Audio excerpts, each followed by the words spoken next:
Anyways, the heart of the people who are doing the investigation is this local WSMV4, I think, in Tennessee. So an update there is that the THP, the Tennessee Highway Patrol, has announced that they're going to equip all their troopers with breathalyzers, which sounds nice until you remember all the cases where people literally blew in the breathalyzer, got a 0.00, and still went to fucking jail. So again, it's like, yeah, I feel like this is like a trend that's now been going on for fucking decades, where the police will get caught doing corrupt, horrendous, devilish shit, and then in response, we have to pretend that it was all like an innocent mistake, or like, oh, they just need more training, or or in this case, oh, we'll give them breathalyzers. Yeah, they didn't have enough of the MacGuffin. Exactly.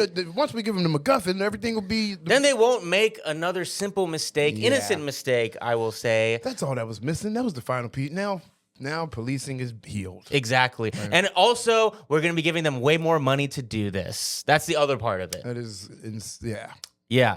So, along with that, there is more on the Tennessee part of this saga, which is finally all this, local news reporting out of Tennessee, which I commend them. They're doing a good job. Is they're starting to get more to the bottom of this, which seems like what we suspected. When we first started doing these stories and realizing they're all over the place, I just did some very simple research on what could be behind all this, because it's obvious to an average person that it's not just innocent mistakes. Is that one, cops get paid overtime. One, processing an arrest after the clock, or, and this is specific for DWI cases, showing up to court just to be there. And then even though it'll turn out, oh, this person is found not guilty, they got paid overtime. That's one incentive. And the other incentive is de facto quotas. So that's what we see here in Tennessee, which has recorded 2,500 sober DUI arrests since 2017, right?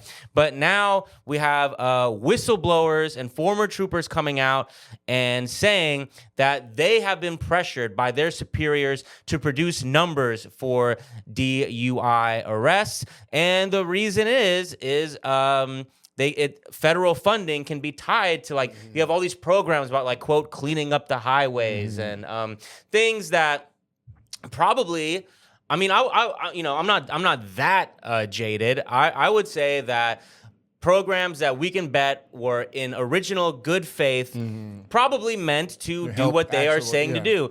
But you can never be too careful with these incentives that you give cops, because once that program becomes, oh, if you make this many arrests and quote clean the streets this much, you will get more funding. Now you've created an incentive for cops to just fucking arrest people. Yeah, you think police just abuse people? No.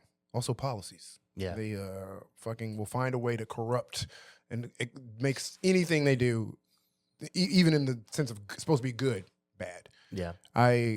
It's fucked up too, because it's like, damn, these numbers, they got the numbers so high, like the DUI number so high, it makes you feel like, oh shit, is everybody around this bitch driving drunk?